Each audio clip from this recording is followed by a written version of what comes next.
I will pray. Lord, thank you Got for it. this day, for the legacy of Thomas F. Torrance, and for John Miller, who studied under him, whose life was inspired by him. And in reading this, we hope to discover more of what that looks like to be influenced by you through people like T.F. Torrance and to find impact in the places that you put us. So teach us today more of who you are. Bless us and all those who listen in the future. Pray this in your name, you as Father, Son, and Holy Spirit. Amen. Amen. Amen. So, did you get a chance to read this article, Bill? I have. I've read several, actually. I did a little when I had time earlier in the week, a little research on him and Yeah. his wife, because they are definitely one Yes. in the work. So, Uh, what else did you read? well, I read the what you sent, the from the journal. Yep. I was just looking, and I was reading an article in the Herald. I'm trying to get rid of this advertisement that is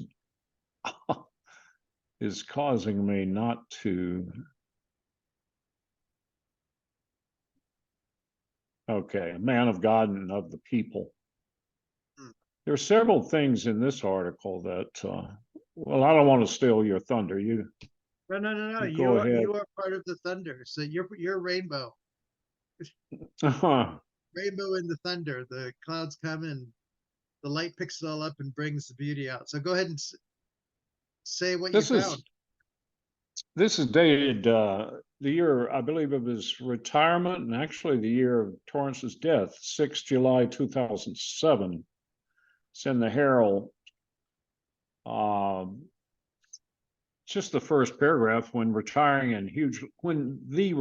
and hugely popular, very Reverend John D. Miller finally vacates his council house in Castle Milk after his last church service tomorrow, ready to begin a new mission in Africa.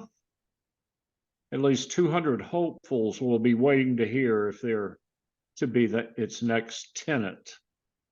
And it talks about the demand for social housing. But he says, the article says, rather than feel guilty, that is, rather than John feel guilty that he's kept the house out of the reach of the area's most needy for the past 21 years, prefers to believe he's actually preserved it for them. That's all about some kind of convoluted housing Yeah. bureaucracy, governmental thing about council houses and so forth, apparently. Mm-hmm. But it's interesting. I read that John Miller, when he first took Castle Milk Church, that church in Castle Milk, there were about 200 in attendance. I don't know if this is in the article you sent out or not, but I read it somewhere else, perhaps. I don't think it was. 200 in attendance. And after 30 some odd years, with a decrease in population from 45,000 to 14,000 in the community, 45,000 to 14,000, his average church attendance was still 200. He Huh. managed to maintain his church. Most churches would have been an echo of emptiness, Yeah. I think. Yeah. And he was able to, because the people apparently absolutely love this guy. Yeah. They loved him, and it's so interesting to hear that his wife Mary almost expressed surprise to realize they were loved so much Hmm. by these people on a going away occasion that they Yeah. held for them. But it Huh. does start out this one talking about this. He gave up the church manse. Is that how you pronounce it? MANSE. He said, quote, it seems ridiculous to live in a manse with a large billiards room when my whole parish was in corporation housing, Huh. unquote. Not a lot of, perhaps not too many pastors like this guy. It's just Yeah. He amazing. wanted to He be one of the lived among people. the, lived among the people. And those people, I mean, his kids went to the local schools, not without some danger. I mean, one of his son, I guess his son was beaten up once. Hmm. Born in Oxford. There was one word, I'm not sure if it's in this article, a couple of words that got my attention. I don't know. I couldn't, this didn't allow me to highlight the thing. Should have saved it to PDF maybe. But he was living in a place, he talked about the menace of the drugs in that area. And I think he must mention some of that in the presentation he gave It'll be to in the this article. Torrance. A hermetically sealed parallel culture is his quote. Consequential menace of drugs is growing, and he feels the fact of their criminality has created a quote, hermeneutically sealed parallel culture, unquote, in the housing schemes that is untouchable by government policy. Hermetically sealed parallel culture. Huh. Completely Not sure. separated, untouchable, one untouchable by the other. The housing schemes that is untouchable by government policy. From, quote, from the outside, you wouldn't know anything was going on, but from the inside, there are people making money, keeping others in place with violence and fear, unquote. Yet he's managed to maintain a parish of 200. There it is, approximately the same size when the population was 3 times greater. Right. He ascribes this, is able to maintain a congregation size, ascribes this not to himself, but to the innate spirituality of his flock. Hmm. He had something to do with that. Our God had everything to do with that via John. How about that? Yeah. He says, quote, I look to other ministers in other parishes and realize I've never had to argue for the existence of God, unquote, to his people. Quote, the people here haven't dismissed that dimension to their lives. They're always dealing with the big issues of life and death, good and evil, violence and peace, yet still want to be associated with the positive views of faith. They're still glad of having it and still want to express that in the church. Daily, he said he saw that. Yeah. And amongst a very poor people, there was a Yes. thirst for meaning and belonging and purpose and value that was all a part of that. He had a longtime ally, Father Willie Slavin, parish priest of St. Simon's, Roman Catholic Church in Patrick. He explains his friend John's apparent evasiveness, John, because the article says he's the epitome of deference. He said, quote, John's availability to others is what defines him. He's got his ego much better managed than most of us. His ego much better managed than most of us. His availability to others is what defines him. Wow. The guy would ride his bicycle up and down throughout his. One time he rode his bike 290 miles to the uppermost tip of Scotland. He did that on a trip with a friend. That impressed me.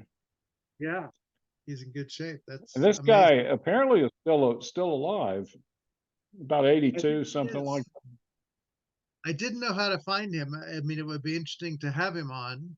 This paper was given at the Furbush conference in 2012. So that's been 12 years ago, but I have not seen anywhere that he had died, and I didn't see, Tim didn't find anything to say that he died either. So it's just a matter of finding where he might be. Yeah.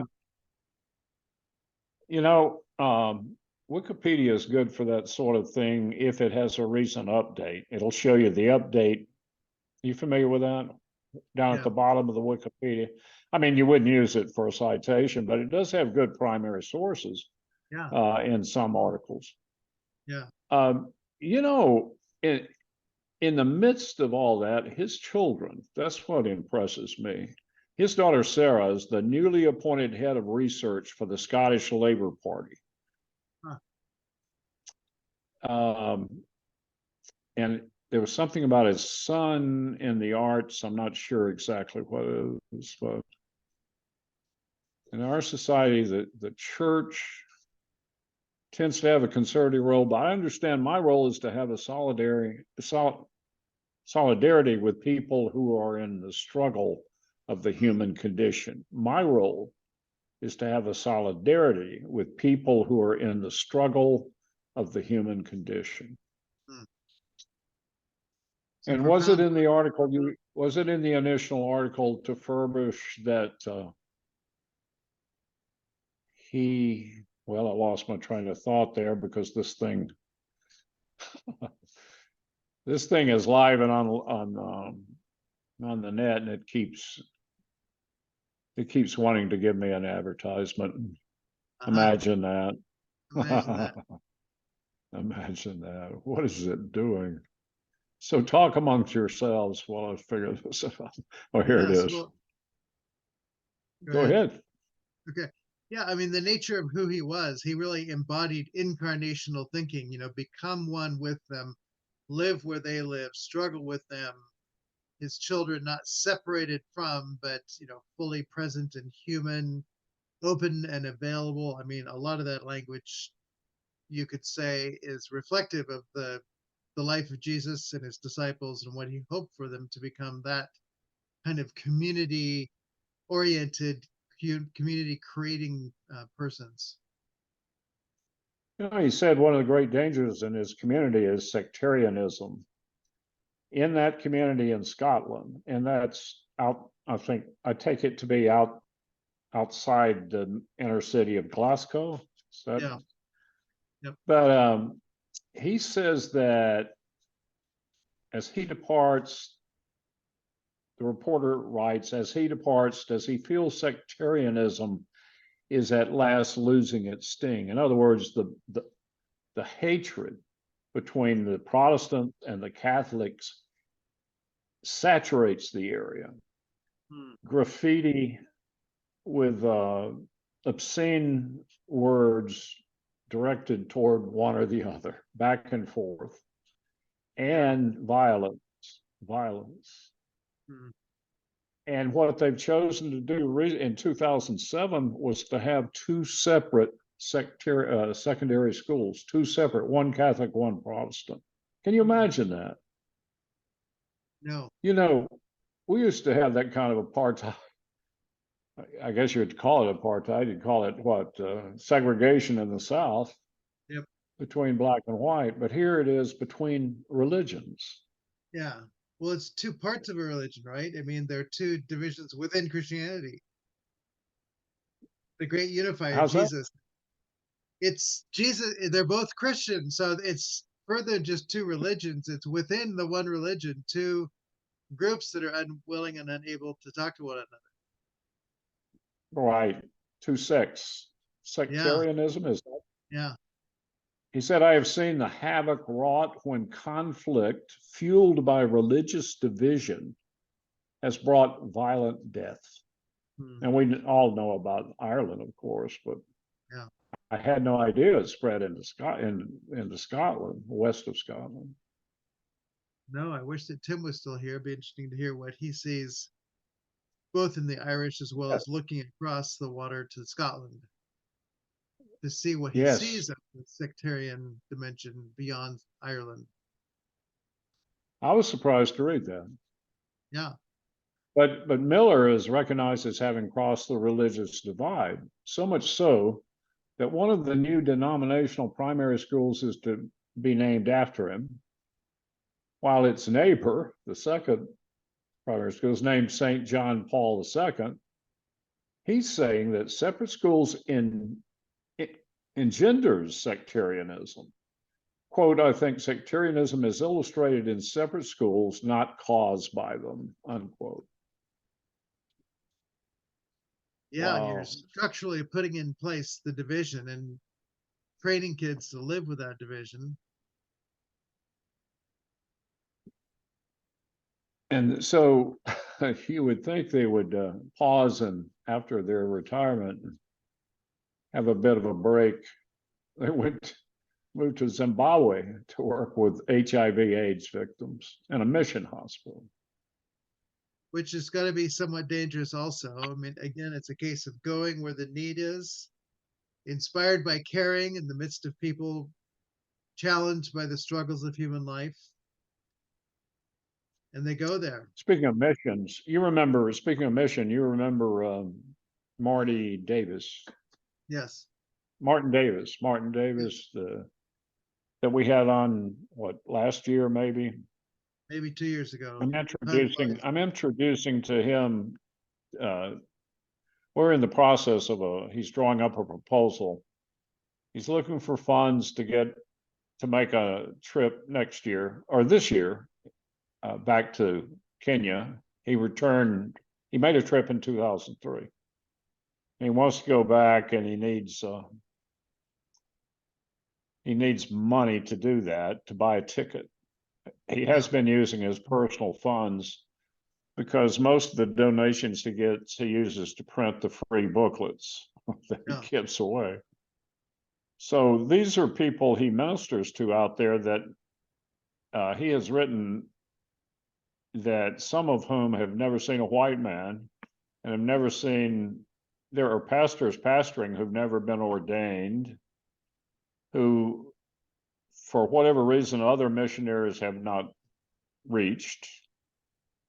So I'm introducing him to a long-time friend of mine who's wealthy mhm, and hope that he will sponsor him yeah, for at least the ticket.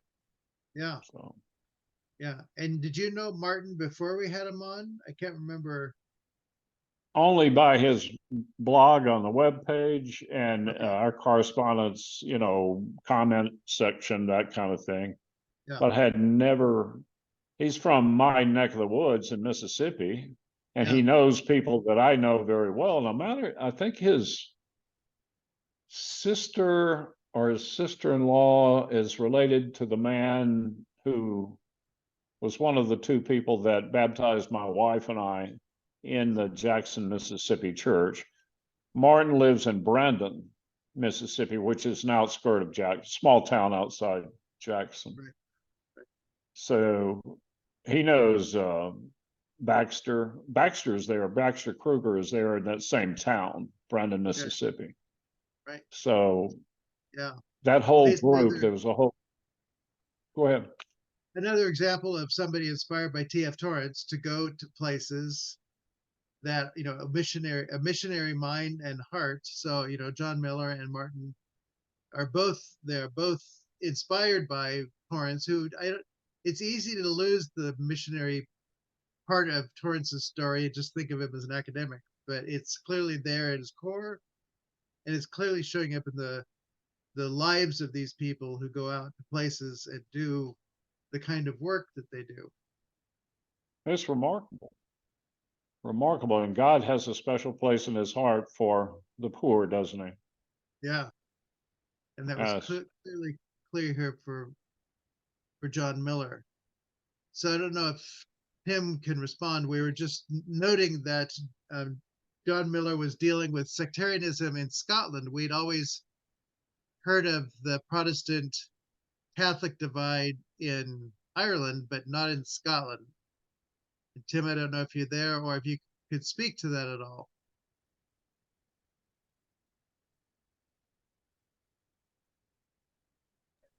Yes. Hello, Marty. You're Hello. talking about sectarian divide. Well, it's quite interesting. If I'm hearing you right, I at the moment I was just reading. I'll say this quickly. I was reading a chapter on incarnational ministry with James Torrance, Uh-huh. and what seemed so distressing for one to read an article that is now what, over 20, a generation ago, Yeah. is just how little progress has actually been made in the inter-church front. And I did a little, oh, sorry, yeah. And I just find it really baffling and distressing that, that I'm not almost more perturbed by the problem, which is just completely contrary to the grace of God, as it's underlined in that as Torrance underlines. It's an affront to the very kind of Torrancian theme, if you like, or corpus theme of grace. Yes. And I got really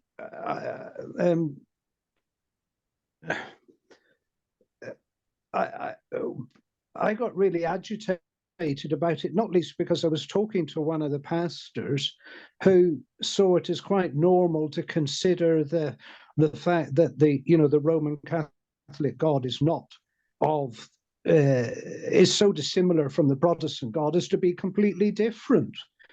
And I thought, well, have we really actually gone backwards? Never mind actually slight forwards. Yeah. And I think this puts Corpus Torrance kind of minded, grace-filled, people in not only divided places like Northern Ireland or elsewhere that James Torrance talks about, but it makes us uncomfortable anywhere about whether we can intercommune in different people's in different churches, because obviously even against the will of the individual or the bottom of the heap of things, I'm not putting that very well.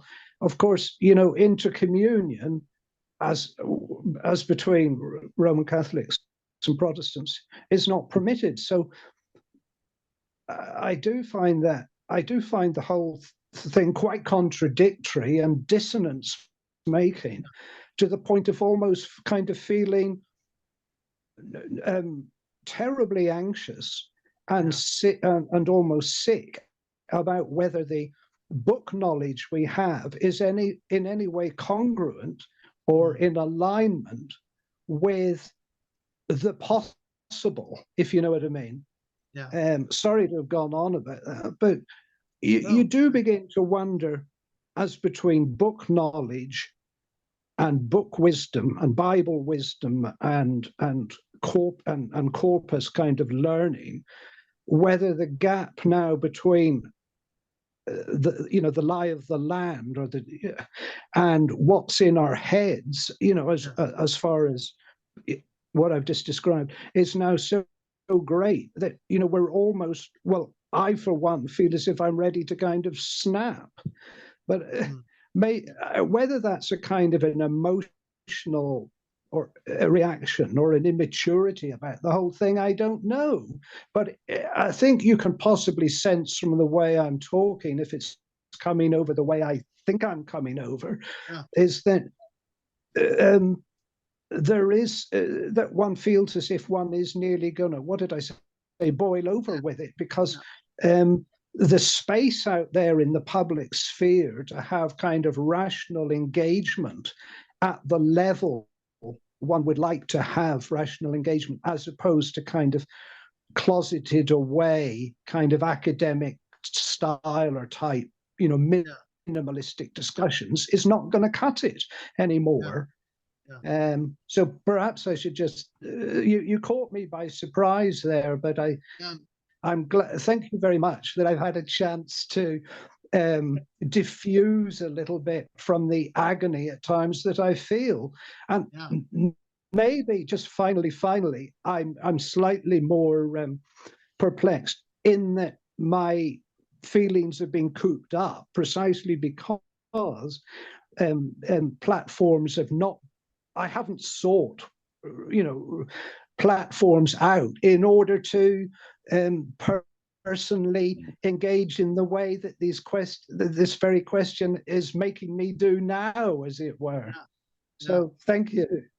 Yeah. Well, John Miller in Scotland saw something that we hear about in Ireland, that is the division between the Protestant and the Catholic, but he was taking it on there outside of Glasgow.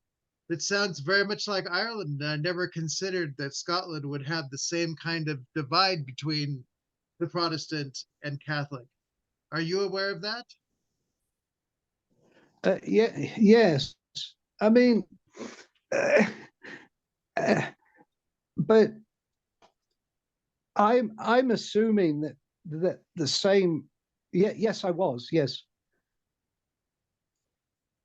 Um, uh, yeah. I don't know how to break it. I think I don't want to blow my fuse on it in a way, Well, that's because I'm okay. kind of wrestling. I'm wrestling with a kind of lot of local stuff about uh, um, yeah. It's a kind of working. It enters into the kind of the football culture and the working class, but I think that's very unfair towards the working class kind of echelons, because I think there's a lot of, I think it's just discussions that we're not having. Yeah. I think polite society people can have more manner and ways and means of covering up the very stuff that I'm kind of trying to, that I feel agonized about. I just did want to say that I do feel the dissonance or antagonisms of it on a daily basis, about wondering how to fit in, as I say, between what would appear to folk in this area, kind of rarefied, serious, top-loaded stuff, and we don't even get talk about the well, yeah, let me put it this way. I don't even know in this land whether people are taking the Trinity seriously anymore, because there's so much reduction in the kind of Magruggerian, what do they call it? Scientism, hegemony of scientism, where people can psychologize and slip down into just being dyadic rather than triadic, to use the terminology that we've come used to in the reading group.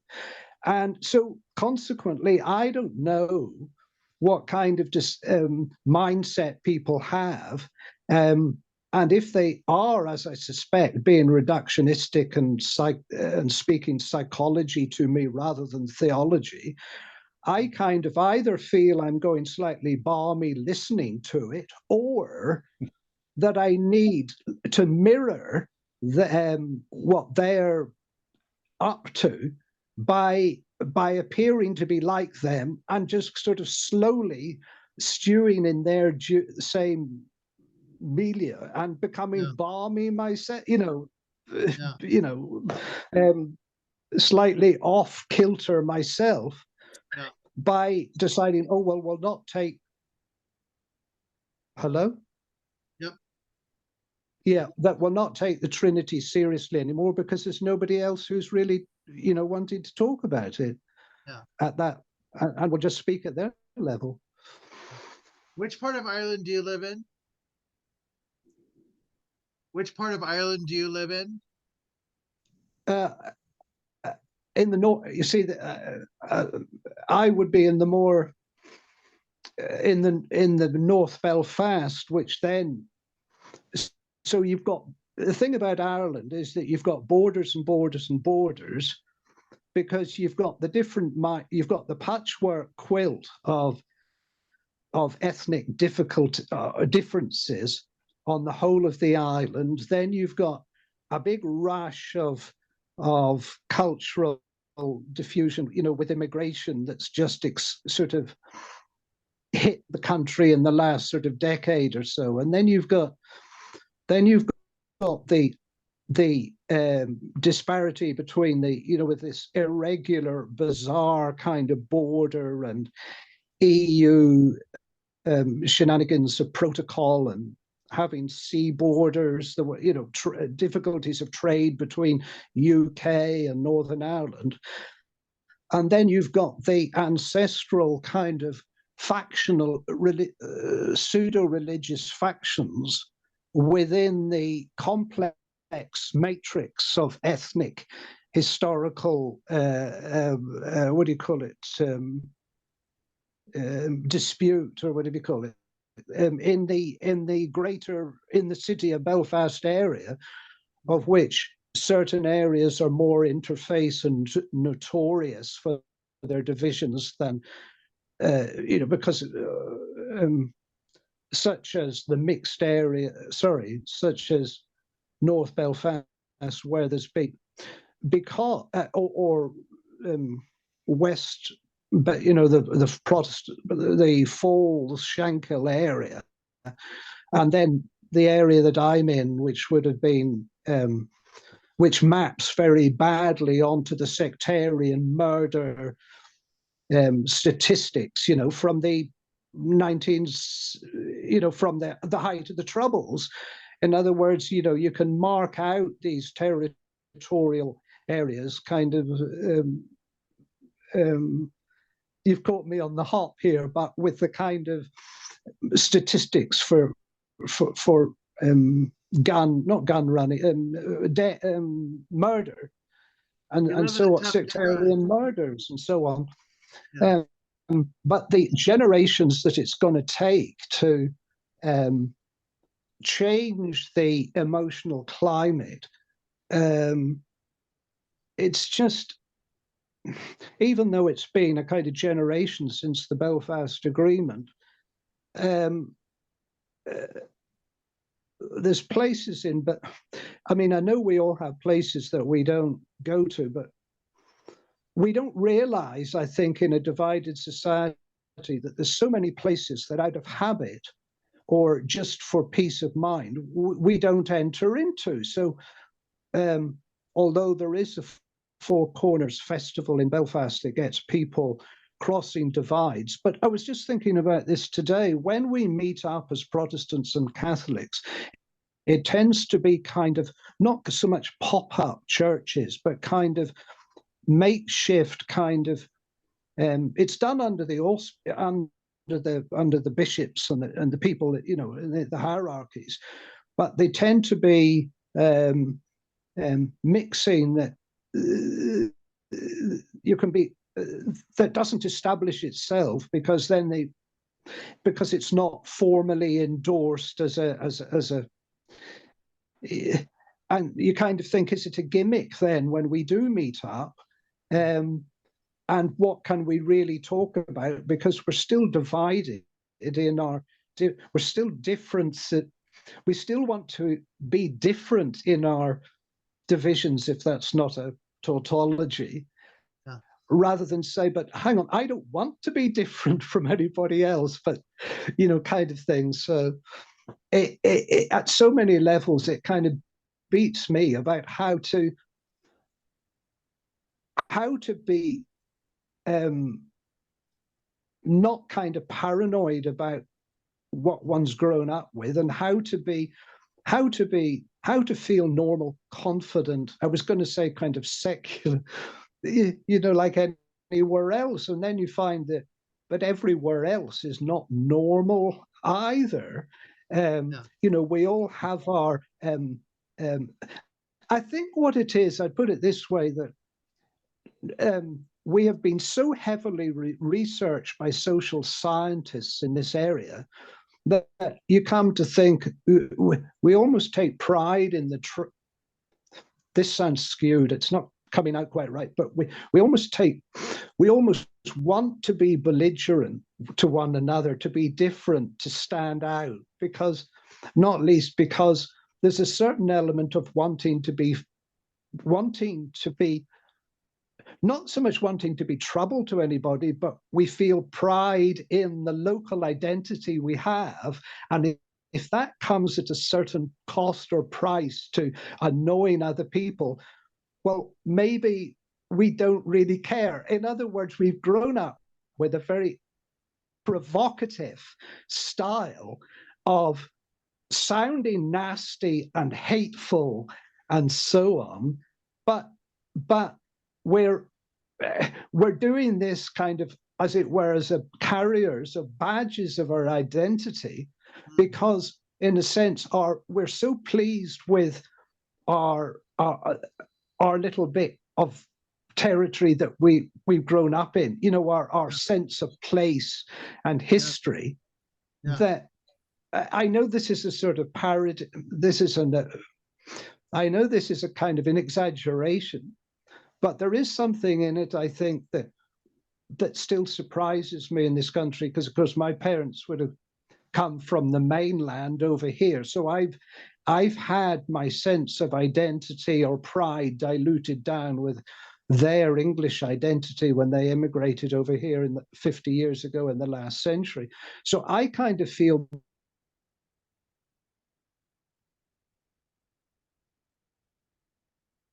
Rats.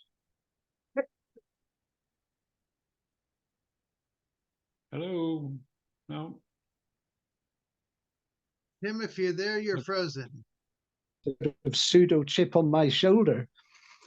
I love all the different layers of it, but to go back to the business about social scientists coming to explore this area, I mean, I think there was a guy, I don't know, Richard wrote, some of them were American, some of them came from all over the place to do studies on this little bit of land. And I think when conflict has gone on for so long, we have vested interests in perpetuating, as I say, these differences. And to go back to the bit I said at the very beginning, this is what makes me so upset about the James Torrance piece, because I can see theologically and in Barthian fashion where he's coming from, aka theology of grace. And then I have all this other stuff that I've just described about, you know, the positive side of pride, as opposed to the all the negative stuff that brings sectarianism and violence and so on.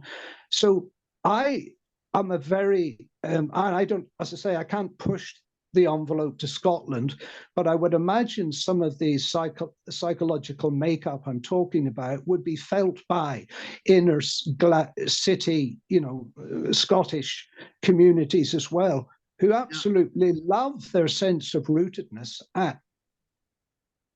As I've said, I mean, when you travel around the world, or people go, I mean, people in all over the place know Belfast, and we don't really mind that they know it for the wrong reasons, because in a way we'd rather be known than kind of be so completely small and off the map.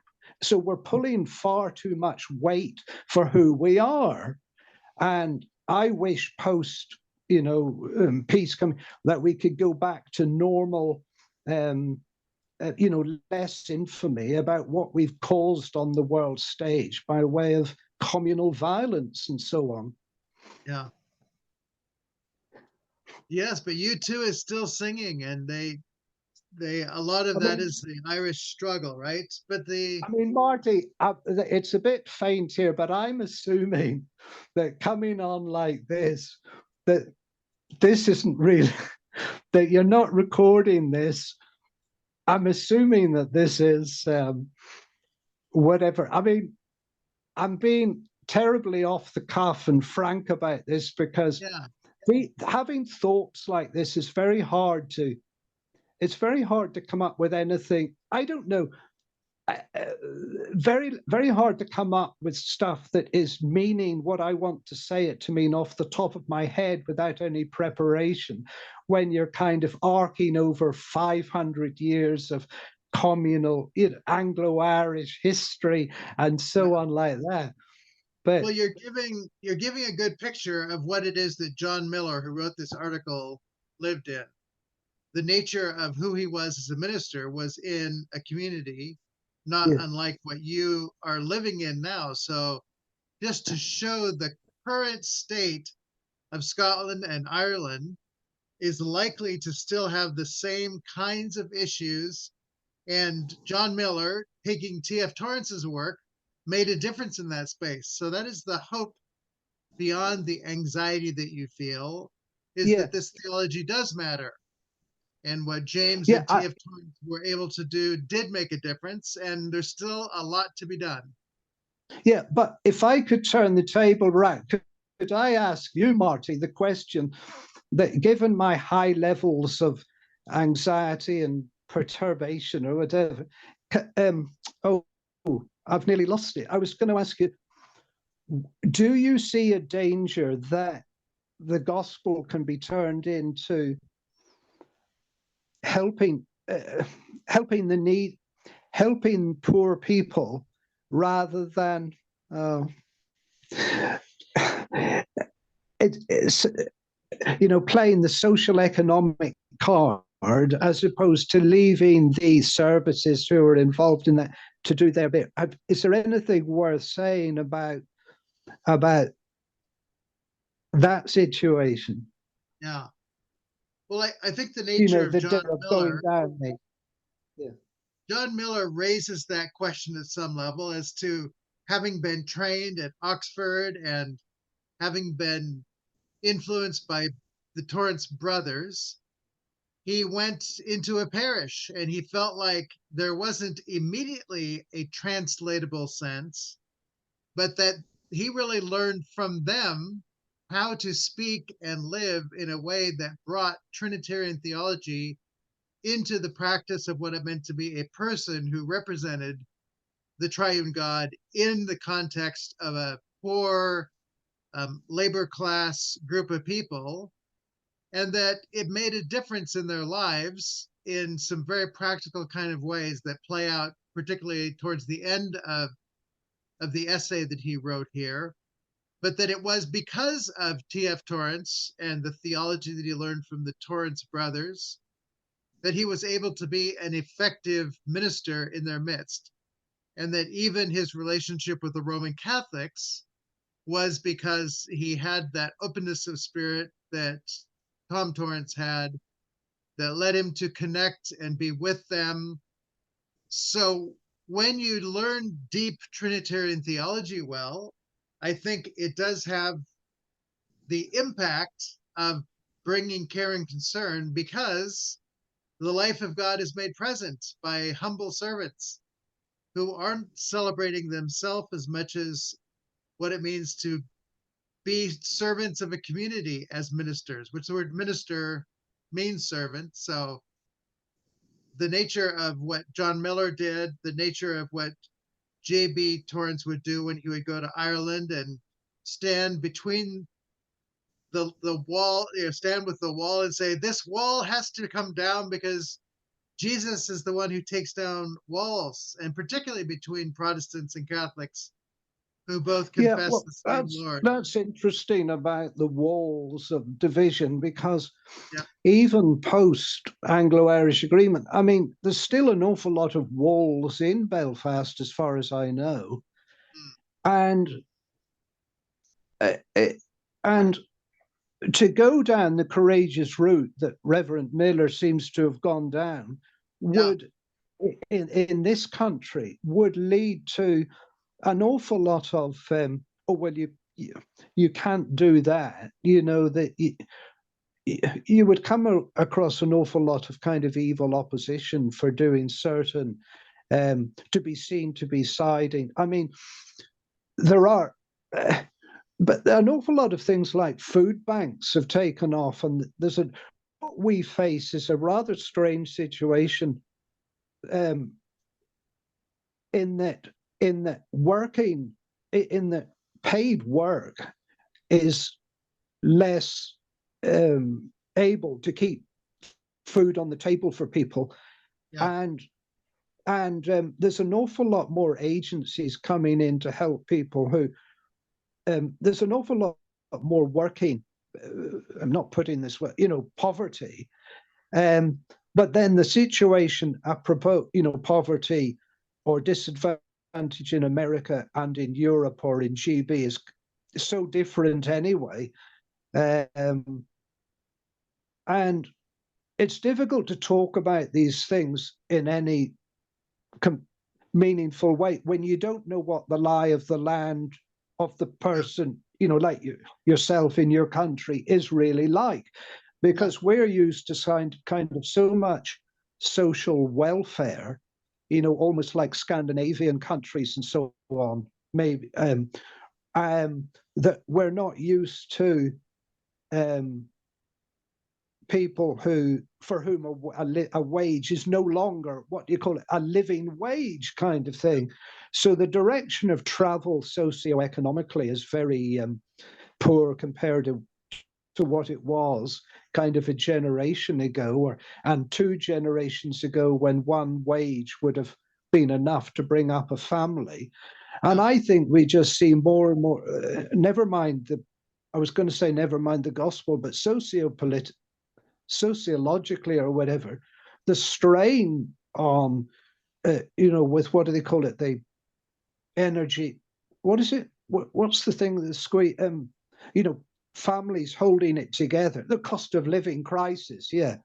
I know it's across the board and so on and so on, but it's just another area of mystification, exactly how this is panning out across all the other extant, you know, divisions and stressors in society. And I think that's why the churches could be maybe tempted to go down a mental health social route, because there's so many people under strain. Sorry, but that's going off the subject of John Miller. But as I say, I'm assuming that I'm not going to be pilloried on this, because there's just a little cozy group of about 4 of us, and I get a chance to say something without feeling that every word has to be counted, measured, and made precise enough that I don't upset anybody. But it's been really nice to be a little bit blunt than I usually am. I'm usually very, very guarded. You are very quiet most of the time. That's totally true. But I think, Tim, to say you are giving reflections on the world in which you live. And for the most part, we don't live in that world.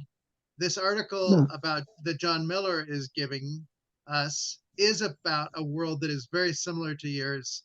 It's easy to have a distance, which you've just broken down that distance by explaining some of what it looks like to be a person in that context, a Christian in that context, a Protestant in that context, and all the many layers that you have quite ably put out there to show us. So, yeah, I mean, I think I can be a little bit more explicit about it, that are kind of social, that there is communal areas, or at least when things were only starting to get a bit better about 20 years ago, the only areas where you were social and mixed with one another was in the, you know, the metropolitan, you know, this very center pubs and bars, because there was such enthusiasm to be social and to go to parties and pubs and clubs after all the curfews and night time, when people couldn't get out of their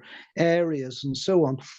But the funny thing is that there's such a such a lack of progress with only a small integrated education sector. Of course, the tertiary university education sector is all mixed. But I can't stress too strongly that there's so many areas of life that are so still abnormally segregated, but it only appears segregated as from an outside position. When you're in it, you forget that you're like in a goldfish bowl, and that we need to we have our codes and ways of finding out what persuasion of person we're talking to, by where they went to school or something. That happens a little bit less, but there's so many areas where residential, what do you call it, our residential areas, are so overly skewed towards one community or another. you do forget how abnormal, sorry, that the abnormal has been made normal. Yeah. And I kind of like to think that if I go to church, that I'll be able to completely transcend the vagaries and evil abominations of history and be in this kind of nirvana of we're all in it together. Yeah. But anytime I've tried to go across boundaries, I've nearly always got my fingers sort of so badly burnt by accusation or stuff like that. The price almost sort of seems to be too high. Yeah. And it's been very interesting just mentioning this too, because I didn't realize until I started talking how pent up, how abnormal, how strange has the whole thing. And I almost think it's like living somewhere on a small island like the Isle of Man. You almost feel that to be not a trendsetter, but to feel normal again, you need to get off the island in your helicopter or get off somewhere to have the what do they call it, cosmopolitan rather than metropolitan discussions. And you know, in one sense I was sorry that although it's only a stone's throw over to Firebush or something, that I couldn't have made it over to see people who presumably come from all over the world. But whenever I've done some of those things, I've gone back to Belfast feeling so sad that I can't keep it with the camaraderie with me. Yeah. In this disputed land, that it's once felt pretty grim that that one feels stymied by the past forces of history that keeps remolding and shaping you back into somebody you don't kind of want to be, which is, oh, I'm me, I'm divided from you, and that's nice. That's the way we're going to keep it, kind of thing. Yeah. Is that? Well, hopefully you feel a little bit of difference by being part of this reading group. You're connected to a larger world than just your small part of Belfast there in Ireland. You are part of a larger community. The funny thing is, I joined a reading group where I needed other extra, yes, which was a softer. Oh, by the way, before I mention that, Marty, do you get? Am I genuinely closing the gap in some ways through what I've been saying between in the discussion? Have I been helping a little bit? Have I? Yeah. You are. I mean, I think it's easy for us to see John Miller's experience of Scotland. Yeah. And Scotland, anyway, several decades about the book club. Yeah, very, very briefly, I started joining a group that was reading novels, and this one came up, which is Anne Pratchett's book, the Dutch House, and there's Protestant and Catholic stuff in that from the city of Philadelphia. Is that outside New York? Anyway, and I feel more comfortable.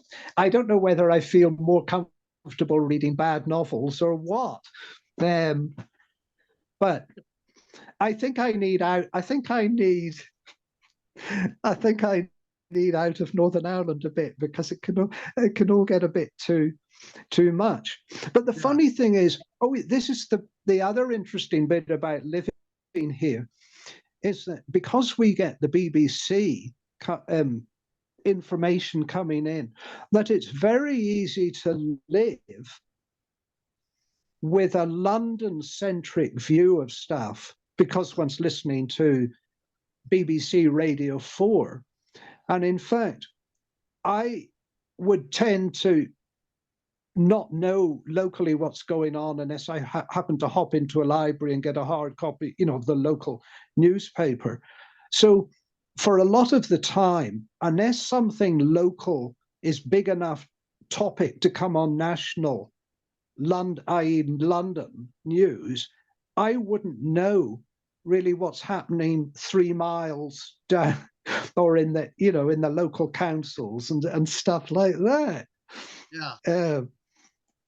Anyway, Well, it's a sorry, very different sorry. world than where we live. A Pardon? very different world, but not so different from the world that John Miller lived in and brought the Oh, theology and of then T.F. the other Torrance. thing, and then the other thing was, yeah, I learned a lot from Torrance about the dialectic, and when he came over here about the fact that that difference between the dyadic and the triadic, and I can't help keep thinking that we've become fossilized or ossified or calcified by this polarity, this terrible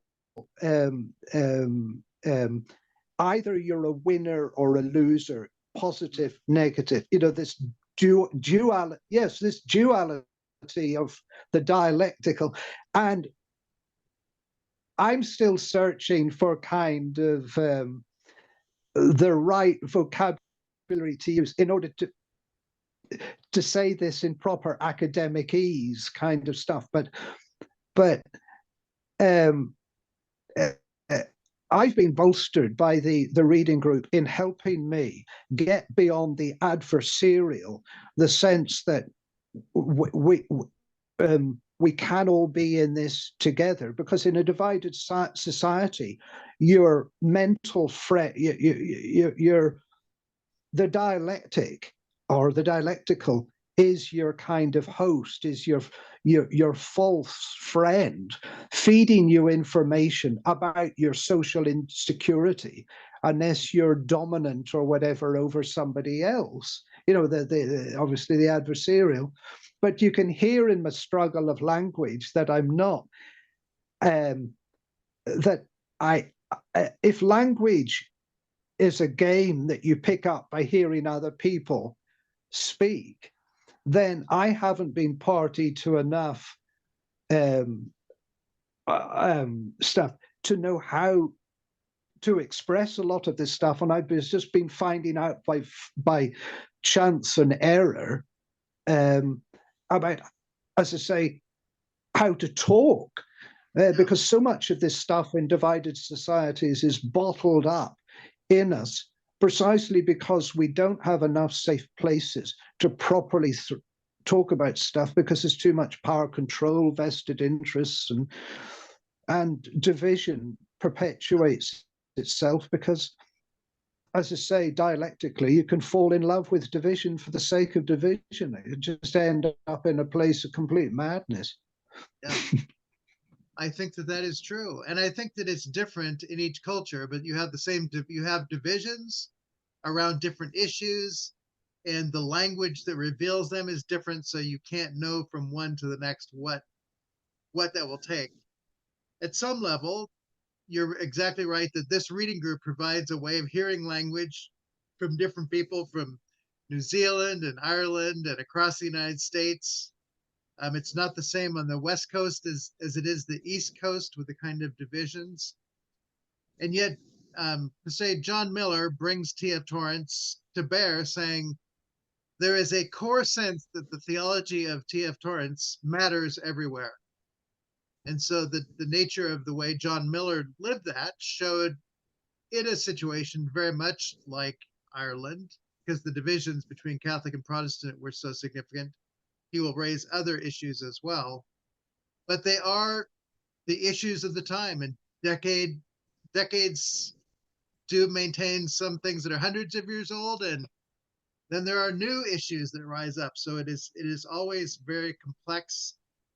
But we have these grounding people, which Karl Barth, T.F. Torrance, James Torrance, these people, in a sense, are rudders through time for us to be able to find what is it that maintains a stability in the midst of the storm, so to speak. And I hear you, Tim, wrestling with that question of stability in the midst of the storm. And here our issues in the United States right now are largely political, right, left, blue, red. There are religious evangelical versus quote unquote the liberal, and then just the those who are not religious at all that create further divisions. So the complexities here are similar and yet unique. And so even within a single family, you might have these in a way, you have neighborhoods there. It gets right down to the level of a family having, I think, these kind of divisions that we're having to face today. This particular work that John Miller did, though, I thought he really wants to say T.F. Torrance is not just for the academy. The nature of what I learned from Torrance really ultimately was to learn how to be a good parish minister. I needed that Mhm. theology, even though I didn't know how it would translate. In the end, I needed exactly what he gave me. Those things do matter for what it looks like to live in a place where people are poor and there are tensions. All of the ways beyond those things lies in our theology. So the real worldness of what John Miller was able to say and the real worldness of what you're saying, I mean, that is the coalescence of why this is all a conversation that does make sense, weaving together something. And again, it's been, over a decade since Miller wrote this, and he retired and he studied with Torrance way before that. So there are perennial issues that are present here that T.F. Torrance and the work of Trinitarian theology are the thread of hope within the midst of it all. And to say there really is hope. Did you want to say something, Bill? Yeah, I don't think this article mentions Miller burning his dog collar, does it? No, I didn't see that. That's it. Well, there's a story I came across. In July the 4th, 1975, he burned his dog collar, the clerical collar. Yeah. He said after a night of wrestling with his conscience, he came to the conclusion that it was more a barrier than an asset, although he knew that it would upset some traditionalists. His own Independence Day was significant, yet this man who describes himself as a, quote, traditional parish minister is no trendy cleric. Now, I came across the story of how that happened. He said when he burned his dog collar, he tells this story, and this is him talking. He's being quoted here. By the way, I sent this to my Orthodox priest friend who wears a dog collar. After a soul searching, John burned his dog collar July 4th, and here he is. It was a very vocal thing, the dog collar. It spoke very loudly wherever you went. When I wore it, people were always apologizing. He grinned, recalling the time he unwittingly foiled a shoplifter. I was in a supermarket, and a bloke in front of me stuck a tin of corned beef up his armpit. He looked round, and he saw the dog collar I was wearing, and he said, "Oh, I'm sorry," and put it back again. He said, he said, "This is one of the reasons I took off my dog collar and burned it ceremoniously." You gotta love a kind of guy like this. I mean, Because he became his people, incarnated with his people. yeah, Just it's is kind of like Les Christology. Mis. He was more empathetic with the person who needed the food and taking it than the shop owner who was going to be losing money with his stolen item. He didn't mention that question, but he did But there mention was something how identifying. the He dog wanted to collar be one of the hindered it. people. The dog Yes, collar made him not one of the people. that's right. As well as living in a home or a house with a billiards room. Yeah. removed from his people. Yeah. So he moved in with the community, with the people. And his people in the parish were poor people, hardworking people. And as the big industry left the town, it became worse and crime ridden. He mentions all that in his essay, doesn't he? To those themes there he lists in his Well, one of the essay. things I hear you saying is the dog collar was a judgment, and this person saw him with the dog collar and felt judgment and said, I'm sorry, just by seeing the dog collar. And he didn't want to be a presence of judgment. That's right. And you know, I have found something similar, that when I find a new barber, a hair cutter, I'll go, and you know how conversation starts and what do you do? And I've learned, as soon as I tell them I'm a pastor, I don't get any good jokes. Now, I don't like the jokes, but you know what I'm saying. It creates a barrier Yes. among most barbers. I'll put it that way.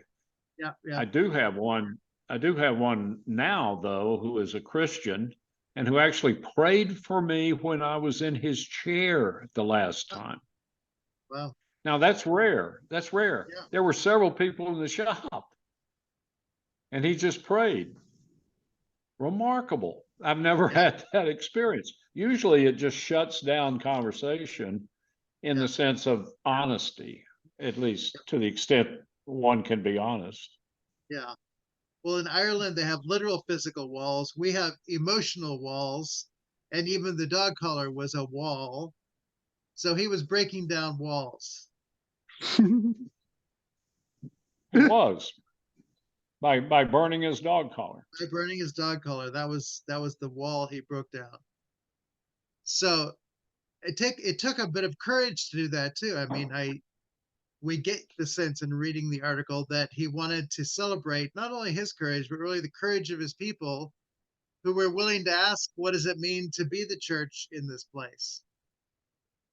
Right? Which is a breaking the wall down kind of a question.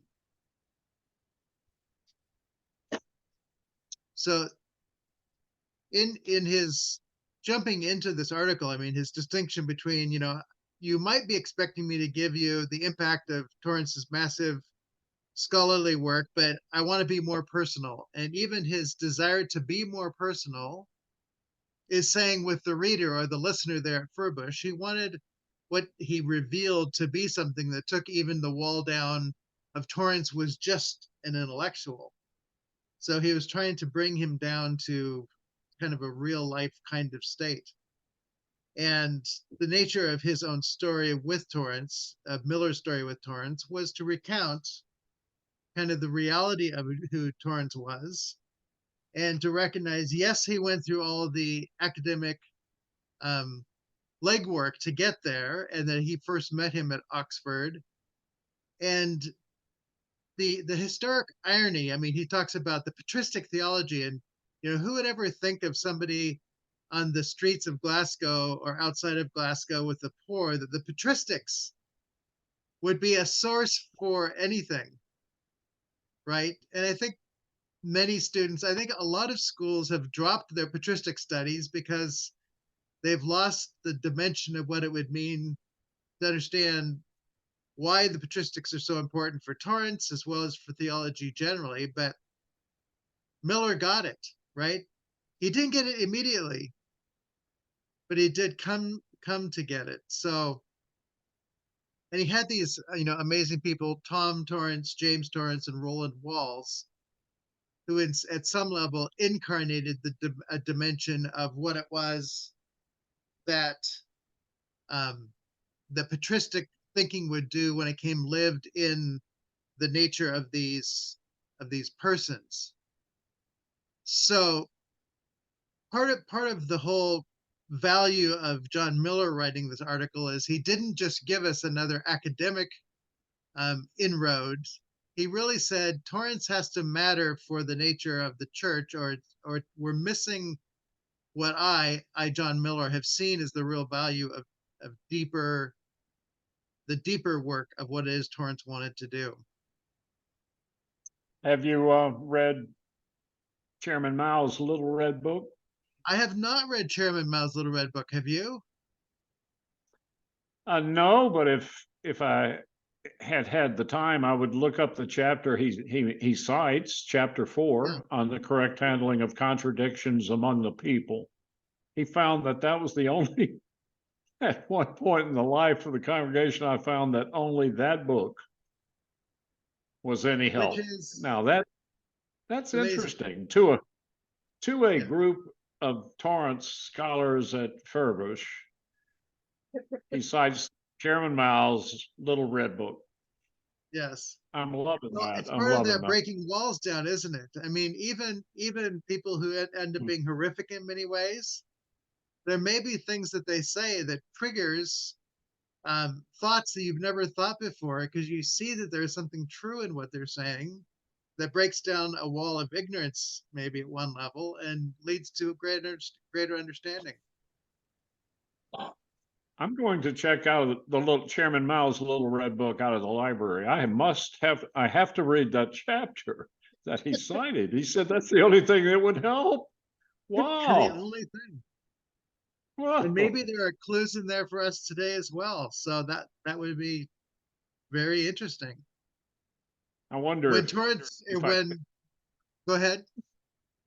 No, it's not worth repeating. Go ahead. Okay. In the second section where he deals with training in dogmatics at New College, he kind of reflects on the heart of T.F. Torrance. He has 3 in this section where he talks about the calling to evangelize the roots of Western culture, which is a very Lessonian kind of thing.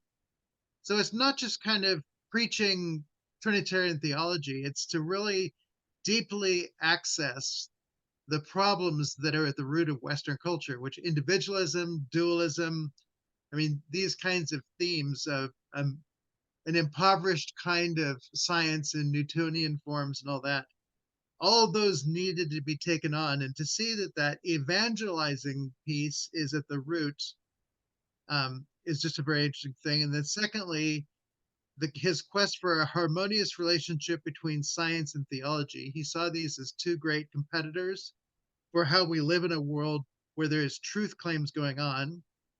This isn't the debate between Catholic and Protestant, but science and theology is another one of those divisions where there are truth claims being made on both sides, and neither side listens very well to the other. So it's another layer, at least in our context, and I think was probably there in Scotland as well, though maybe Scotland's better integrated than some other places. But again, just to say that the nature of the work that he was doing is breaking down walls, right? Science and theology, there are walls up, so he's going to do the work of breaking those walls down. His third point, the last sentence in that first paragraph, focused on training ministers for parish work in the Church of Scotland. It's easy to think of T.F. Torrance just kind of training people who are professor types. But to say one of the 3 things that Miller sees of him is that he really wanted people to be able to do work in the parishes of Scotland. Now, I feel like most of the places that I have been in theological training, the work of the theologians is to teach kind of doctrine and all that for an academic context and not to make the connections that are needed in the parish. I'll never forget one graduate student came to me one day and said, "You're the first theologian I've ever had who didn't just teach me how to do a Sunday school class for adults that they will never use. You actually bring theology down to where it matters." And it's like you're a graduate student and you've never had that, and just what a tragedy that is to miss that. So that's a huge wall that the church has created at some level, and our academic institutions, by not doing that kind of work. And yet Miller saw that as a significant part of what Torrance saw his work to be. Marty, that's why I worry if you the whole sort of process of going in the wrong direction, or not along the light beam, but actually ending up being reverse engineered by being indoctrinated in some sort of ultimately divisive or dualist, what do you call it?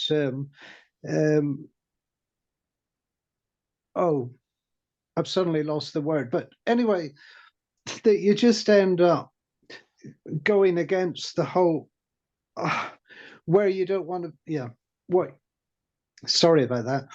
But that's my whole anxiety dream coming back to the fore again, about how do you hold all the strata that coalesce or amalgamate to give you the sense of the vertical and the horizontal bisecting one another, or the proverbial light beam analogy or image, or metaphor. How do you do all that by holding all this stuff in your head to know where you are at all these different minute junctions and intersections of language and multidisciplinary? Because I'd like to be someone who was in this fractious, divided society here, that was a person who was obviously for simplification rather than for for humanity rather than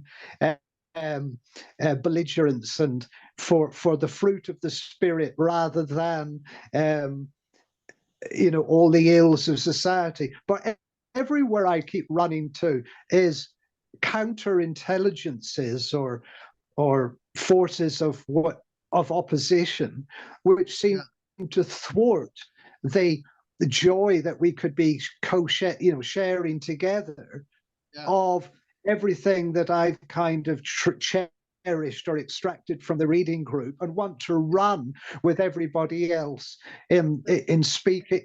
And maybe I've got the intersections wrong, but I don't know how to have a non-balmy, an orderly conversation where you're enlightening one another without getting snagged on the wall of so many divisions that you're back to maybe a worse place than before you started, because you've opened a kind of hornet's nest of kind of debate that people are not maybe quite ready to engage with.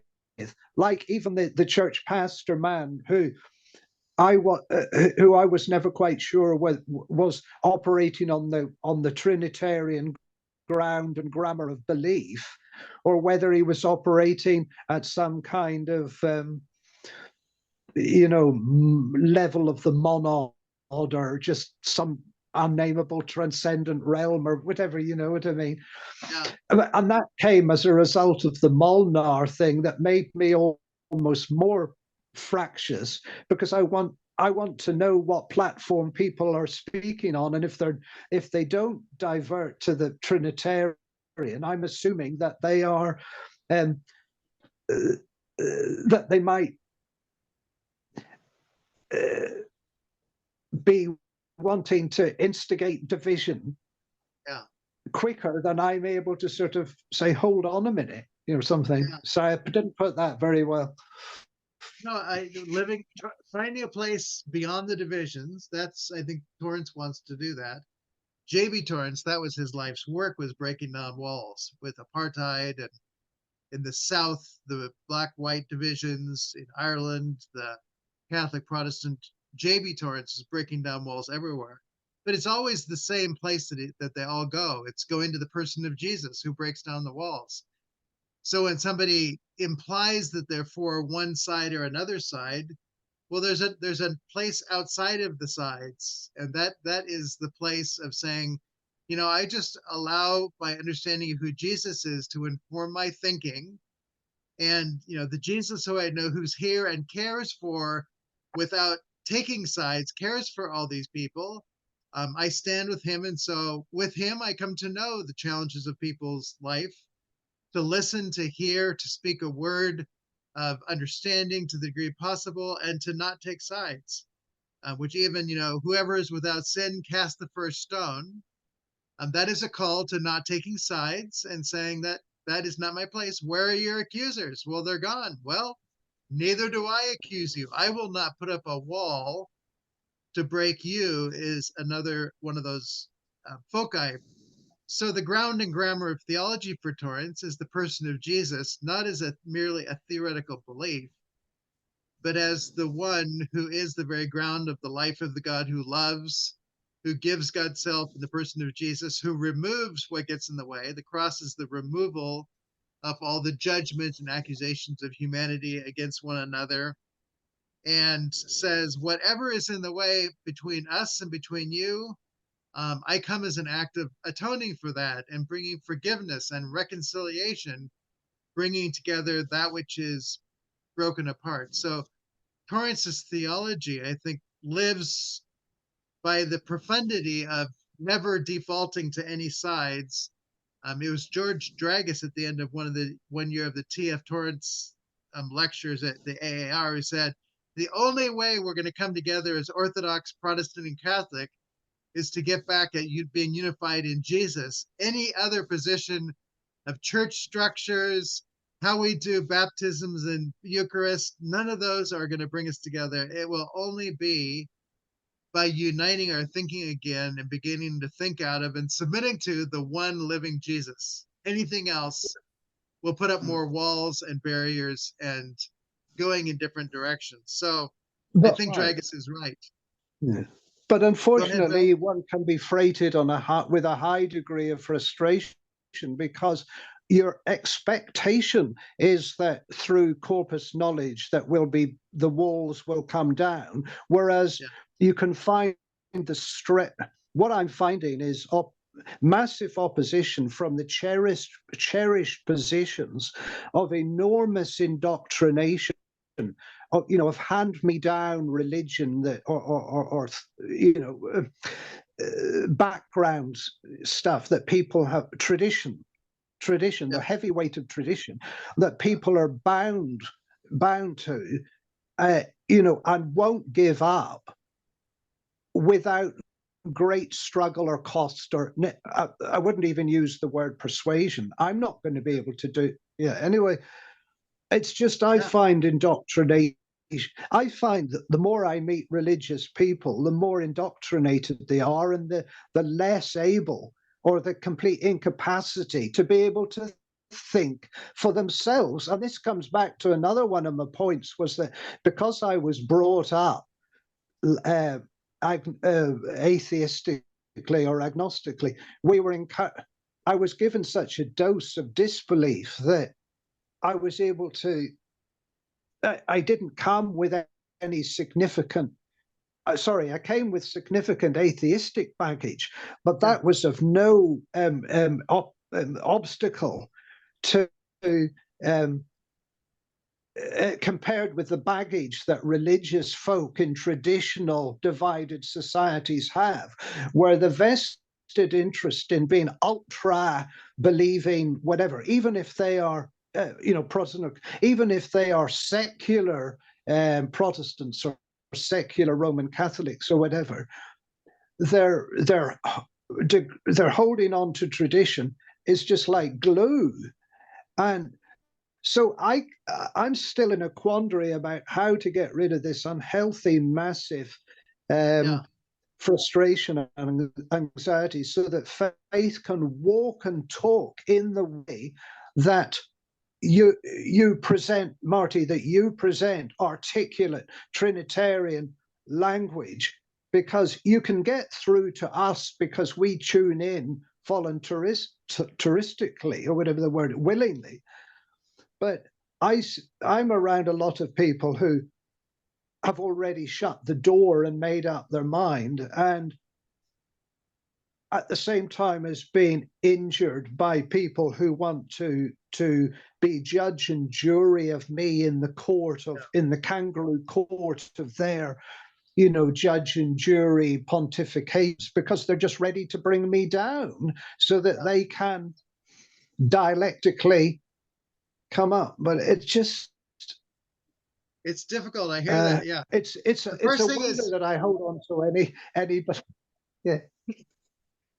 The Holy Spirit's the one that's going to change their minds. It's not your job to change their minds. Yeah. So for you to simply listen and nod your head is probably enough for you to do. And the frustration you have is just wishing things were different. And I would never want for you to wish things But were maybe I different. just have to maybe I still have to learn at my advanced stage just how to be a more equitable, reasonable, people bearing person without expecting, with no expectation that Yes. people will be anything other than the way they're presenting themselves to me, and And that's what enjoy what Jesus you did. can of somebody kind of warts and all, Yeah. accept the package that they are. And Yes. if there is any movement at all, take that as more than you ever imagined. I don't know. Yes. I would say do that. That is how Jesus was. And I think in some cases, that's how T.F. Torrance was. When somebody wanted to take T.F. Torrance on, he would push back heavily. But I think his general presence was a kindly presence that would listen. And the nature of what we call unconditional love is accepting people, even those who are traditionalists and difficult, and to recognize that pushing on them is just going to push their buttons and they'll push back. And to listen to them Yeah. and to ask questions, is this what you mean? It does break down the walls because they feel like you're listening. And so that is actually a very powerful thing.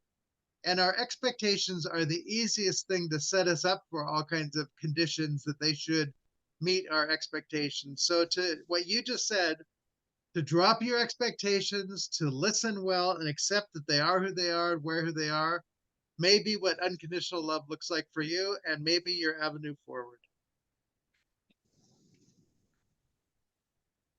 Well said. Bill. Bill, what do you got? I wonder if George Dragos, by the way, I selected my dentist because one of his professors at Holy Cross was George Dragos. Seriously. Okay. That's a good reason. Yeah, he's a good Orthodox young man. Yes. But he didn't take advantage. He didn't go the priest route with his MDiv. But I wonder if George Dragos and T.F. Torrance ever took the Eucharist together. See, that's because that's the route Torrance is. If I understand Torrance in his letter to Florowski, and also what he says on the audio of Ground and Grammar, those audio tapes. He says it is a blasphemy against the blood of Jesus Christ to have a division within the Eucharist. Yeah. Between the sects. A blasphemy against the blood of Christ. And that's how we come together at the table, at the altar. The Lord's Supper. So, not our supper, not the Orthodox supper, not the Catholic supper, not the many varieties of Protestant suppers. The one supper, the Lord's Supper. Not the altar, but the table that is set by the Lord, the one who says, come, eat, drink, for this is my body broken for you. And quit breaking it up some more. I'm sure you've noticed that the in the word Eucharist is the word charis. Charis, yes. Grace. Grace. I bought this little book by McKim. You familiar with McKim? Donald McKim, yeah. Are you? Yeah. He has a little book called Breakfast with Bart. Breakfast with Bart. You probably have it. No doubt. No doubt. I mean, you have the world's largest Bart Torrance library. Well, I think the largest one on the West Coast. I don't know about the world's largest. Well, someone wrote that recently. Someone wrote that recently that they visited you and they thought they described your library as the largest they've ever seen. Anyway, it's a Dragos good size. And Florence. I hate to put it in terms of a wager, but I would wager that they did. Yeah. I bet they took the Eucharist together in private or with their family, with their wives, perhaps. I hope they did. I hope they did too. Well, my doctoral work, I had three people I looked at on the question of freedom. John McMurray, a Scottish philosopher, John Zazoulis, an Orthodox metropolitan, and Karl Barth. And part of the question for me is the question of why can't they be together? And in the end, Barth says it's because we don't keep Jesus as the center. Yeah. For Zazoulis, the Eucharist by a bishop in an ecclesial community entering into the eschaton, it's all very nuanced. And so if you're not part of the church, then you're not included. And to be free is to be part of that experience. And so it's a walled in city, and that's tragic. And for McMurray, freedom comes through friendship. And he saw all of the challenges philosophically and intellectually that got in the way of it. But it still took the human desire to pursue that. He didn't get the Christological center of Barth. And so Barth and George Dragas' statement are of the same character, and that is the only way we can truly be free is to allow freedom to come to us in the person of Jesus, and to recognize that Eucharist is that freely offered meal where by partaking, we're receiving freedom. We're not pursuing freedom or anything like that. We're receiving the freedom offered that says, you are mine. I have bought you with a price. You are my child. You are loved. The very nature of what freedom looks like comes in the dynamic of the person in personal communion with the one who invites us into a reception of the gift, with no conditions, no anything, no walls in the way. So there is something significant to everything that you're pointing towards there that says yes. And I try to embody that at some level. I'm not as good at the Catholic community, though there are people like Brennan Manning who, he was a Catholic who, by virtue of his alcoholism, had a breakdown. He became very popular with evangelicals of the grace sort. Are you familiar with Brennan Manning? Bill, are you familiar with Brennan Manning? Yeah. Yeah. Brennan Manning's work, Lion and Lamb, Abba's Child, I mean, they're all a very grace-filled within a Catholic tradition. So he provides a bridge for me to Catholic communities at some level. So the nature of the question about communion, it is a visible sign of no walls, right? And the fact that there's not ability to partake of that cup that is the Lord's cup and the body that is the Lord's body, we are now putting up walls. And I think the nature of burning your dog collar was as symbolic as saying, I don't care what the church says anymore. I'm gonna have sinners and tax collectors come and take this meal, and I'm gonna serve them. Right? It's the two are of a same piece. The wall is broken down. But for John Miller, T.F. Torrance wasn't just an academic. He was a person who was at heart a pastor. Right? He was a pastor, and he did see the need to function as somebody who cared for communities of people. And he saw that the history of engaging the history of the church as pastors, which I think he saw the early theologians as pastors. The early church fathers weren't merely academics creating the creeds. And so when traditions turn them into merely creedal statements, and if you don't believe, then the wall goes up for you, you're outside. Which I had somebody once, he was a Orthodox Presbyterian, say, if somebody won't affirm the Trinity, I not only will not give them Eucharist, I will excommunicate them from the church.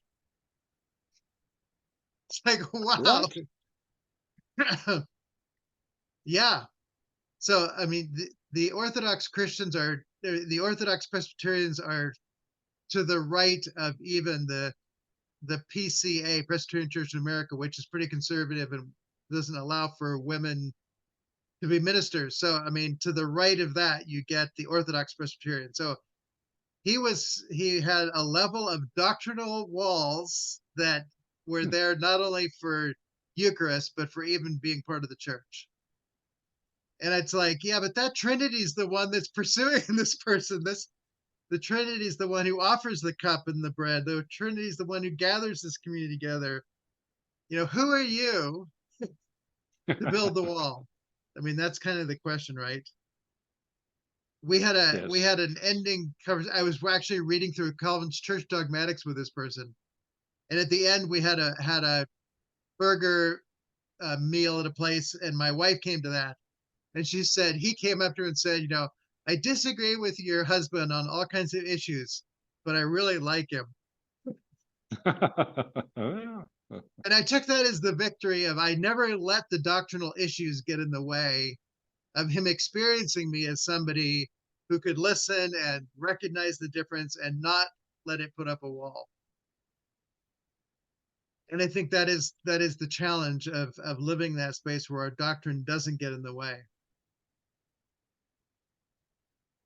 So just a few more things. We have a few minutes left here of our time. The fourth thing that Miller identifies, and it's on page 87 at the very top sentence, equipping parish ministers with a theological mind. It's not just equipping them to be parish ministers, which may include, how you do a sermon and how you counsel, but it's really giving them a theological mind. I think that's the third level within Torrance's strata, that he wanted parish ministers to have a theological mind because he thought it would matter. And I think the rest of the work that is played out in John Miller's life is because he got a theological mind, and it took him a while to see how it was going to be that was going to play out. But he ultimately did say, I got it. I figured out what it was they were saying and why it is that it mattered for these people. When he goes on then to talk about parish ministry and just the challenge of what he came up against, he did say he was thinking about studying Basil of Caesarea's work on the Holy Spirit, which I found there is the whole book, Basil's work on the Holy Spirit, is audio recorded and available on YouTube. You can listen to the whole thing being read. And I did find there's at least one doctorate that's been done on Basil's work on the Holy Spirit, particularly on the issue of illumination. But to say there's something even about getting what Basil, the theologian, the great, which the person, somebody said that he's the only one of the Cappadocians who is called the great. And at some level, the work of the Holy Spirit is partly, I think, what Miller lived out, taking the work of what Torrance had done. And Tom would check in with him and ask, how are you doing with Basil? Right? Recognizing that as a parish minister, that reading the Greek fathers was an important piece of the continuing work of a parish minister. When he gets into seeing Torrance as a parish, not just a theologian, but a parish minister, it was his work on the battlefield and his work as a chaplain there that, in a sense, was for Miller the turning point. This guy actually knows what I deal with. He's actually been in the battlefields, and I think he saw the place that he was placed as a bit of a battlefield. And Tim, it sounds like you have a place that's a bit of a battlefield. So to say Torrance was formed not just in the academy, he was formed on the battlefield, and that battlefield lives in every one of our cultures. Not everyone's carrying guns and hand grenades, but the battles are there and require a similar kind of level of taking on the issues that are there and finding the language that comes from it. The quote that he has there on page 89, there actually is, that's taken from an article which I've posted on the Facebook reading site. It's a whole section. It's a much longer section than I've seen by Torrance about his experience in the battlefield. And it does have a similarity to the kind of the day by dayness of battling with what's going on with people who don't believe in God and the challenges that are there. There's a story at the very end of that article where they're having the last battle as the Germans are being finished off. And he goes to get into this Jeep, and he says, as I got into the Jeep, a sheet of paper covered with writing flew by. And if you could just see Torrance reaching out, and he grabs it and reads it. He says, I was stunned. It was the extraordinary attempt of some terrified German soldier to compose a prayer. The prayer of a man who did not know how to pray, but who was desperate to pray. It was, in fact, a fearful, despairing cry out of the dark depths of his soul with no hint of a Christian faith. I prayed for him in the name of the Lord Jesus, the Savior of all. That prayer seemed to reflect the terrible darkness of soul brought on German youth by the Nazis. And we could just extend that and say by the neighborhoods that we live in, by the political and economic and educational differences that we face, that we live with. And to see Torrance grabbing a piece of paper out of the air, it's like God is just there putting things into his hands that are quite miraculous and can seem like just for the moment. But I think once again, have implications far beyond what it is that the work of Trinitarian theology and the work of praying for others implies for us to do. So anyway, that whole article is quite interesting in getting just a further look into Torrance on the battlefield, and maybe the battlefield of towns that are full of the poor and the outcast.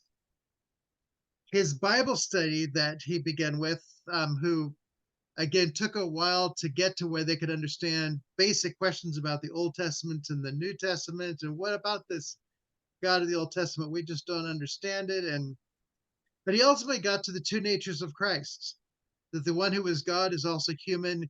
He moves into the neighborhoods of Belfast and the neighborhoods of the United States, of Black, white divided communities, and the neighborhoods of Scotland, that there's something about Jesus is fully God, but he's fully human. That in the part where in 91 he talks about seeking a new theological language, I think the whole sense of, we have to take Trinitarian theology and ask, how do we live it and speak it in a way where the people begin to see another culture that begins in the life of the Father, Son, Spirit. That is a culture of loving and accepting, of going out into the dark places, into the places where people are needed. He also talks about having people sleeping on his living room floor who, had come from other places and going, these people are like us. The people were poor, insecure, poorly paid, unemployed, many aimless youth pushing and shoving and drinking and involved in violence. And these people who were on their floor said, it's just like home. Yeah. Right? To get inside of what Miller was doing, he was creating a safe place in the midst of the challenges that for many people, it's exactly what home feels like. And yet his home was different. They could sleep there. There was a peace that he was able to bring because of who he was as a minister. The nature of what he calls Castlemonk theology. It doesn't begin with what we would call even where Torrance begins, but to just say, what are the things that we need to learn to deal with? And so his list of youth crime and violence, drugs and alcohol in local life, mental health issues, housing refurbishment and population fall, how illegal drug was used in corrupting local community life, unemployment and work ethic, sectarianism, that's what we've been talking about, Tim, with you, the sectarianism and the bigotry, which is not just white, black, it's Catholic, Protestant, the many ways. Where are you I'm reading on reading? Page 92 is where I'm at. The section on Castlemonk theology. But you skipped the cathedral. I did. Do you want to say something? I'm just kind of surveying here, but talk about the cathedral. I sorry for interrupting. I think this speaks to what Tim was speaking to. The conceptual framework of that traditional dogmatic theology on bottom of page 91. Yeah. In the context of years spent embedded in the heart of the housing scheme with our three children, often violent culture, flood of illegal drugs sweeping the society. Christian practice became dislodged and displaced. The conceptual framework of that traditional dogmatic theology, at least what I had acquired of such a framework, seemed unable to respond to the tidal wave of questions to which my new experiences were giving rise. what I called that cathedral of systematic thought, for all its comprehensive beauty, seemed to fall short of what was demanded. Often my dogmatic framework would offer merely an intellectual solution to an existential and emotional catastrophe. Perhaps you will say, I had not adequately understood sin or salvation or Christ himself. I am open to that criticism. I am always ready to learn. Tongue Yes. in cheek, I think. Yes. Well, I mean, for real, he means that, but you get what he's saying there. Absolutely. Yeah, All this stuff that's what. matters. It's not just for inside the walls. Again, the walls come into play here. It's not just inside the walls that we place between those people out there and our cathedral with all of this highfalutin theology. Jesus usually met in open fields and on top of mountains, and he did go into the synagogue, and he did preach his first sermon on Isaiah 61. But he generally lived where the people were, spoke sermons and parables where the people lived, right? And that's, I think, what he's saying. Did Jesus understand Right, sin when he talked to them? Yeah, but he understood their language better than that, right? He knew how right. to invite them in so that even a Well, woman at carry the well, on. the I woman at just, the I well, just thought, she went and told the people, he told me every sin that I ever did. She wasn't embarrassed or ashamed by it. She was actually liberated by being known. And I think that's kind of what he's talking about here. I was here to really liberate the people with the gospel. So yeah, the nature of all the things he dealt with these people. Um, again, page 93, the fourth one where he says the byproduct of violence, namely fear, is an effective way to ensure that secrets are kept. And again, that's one of my dominant motifs, that the very nature of our humanity is fear, and groups, including the church, will continually foster fear to keep us all behind our walls and not to come out and take it on, which, Tim, I hear that's a lot of the challenges that you face is everybody's afraid for the conversations, and therefore there can't be getting beyond the walls because the walls of fear are just too profound to break down. But again, Yeah, that was the work Marty, David just Torrance was trying can to you do. repeat for my aged brain cells the comment that you made earlier about, well, presumably you did, in order to overcome that. Sorry, yeah, what were we talking about? Yeah, to overcome the that impasse with people. What was it that you actually said? Just remind me again, could you? Yeah. Yeah. Well, the thing that I do is I just listen to them and say, so you believe this and you mean that. Am I hearing you? The ability to just echo back to people, even if you disagree with it. If I understand you correctly, you think this and you believe that. Am I right? And to say, Oh well, yeah. that's very interesting. And so you're not pushing back against them. If I feel that people are receptive to being heard, then I might say, well, can I tell you a story about my experience? Right. Yeah, And I within my probably story, have just, yeah, I think I've come to the conclusion that I don't have a very good conversational style, and that when I start speaking, I put the foot down and it's a big monologue and it goes on, and it has nothing to do with actually having a two-way conversation. yeah, well, And today that, you're that kind discovering that. of skill I'm finding, well, I've invested a lot of time in preaching my own word, and I'm Yes. finding it just a tad challenging to be as equitable as you sound, Marty. So I'm in real diffs now. I'm feeling even more anxious about overcoming my obdurate difficulties that I've had a lifetime building up. Well, today's insight is just to recognize if I want to have those conversations, I might need to learn to listen and to pray the Spirit gives you the ability to do that, and that it's not entirely up to you. And that when the time comes, if you've listened well, you will have earned the right to be heard, and people will want to listen to you. So there Ah. is a sequence in the style. There is So a do way of you getting think there. that do you think that I've managed to listen and to come in and out with yourself to some extent? Have I been able to tune in? Do you feel I've been tuning in and out? Yes. So You do. generally speaking, you don't say much at all. Today, you heard me ask a question about your experience in Ireland and its correspondence with what goes on in Scotland in the context that John Miller wrote in. You heard that, and Yeah. I think you spoke to it, and you said, "Have I bridged that?" And you did. So there was a deep sense in which you heard my question, you answered it, Good. you answered it quite thoroughly, and then you also revealed some of your own challenges. And so I listen to you, and I hear that, and I offer things that you could do if you want, and bring my own story of listening to it, to live in that dialogue. So I think that Good. there Thanks, is Marty. a process of learning that is definitely there. Thanks, Marty. Yes. Yeah. So But it's not going up on. It's not being recorded, is it? it is being recorded. Is it? Yes.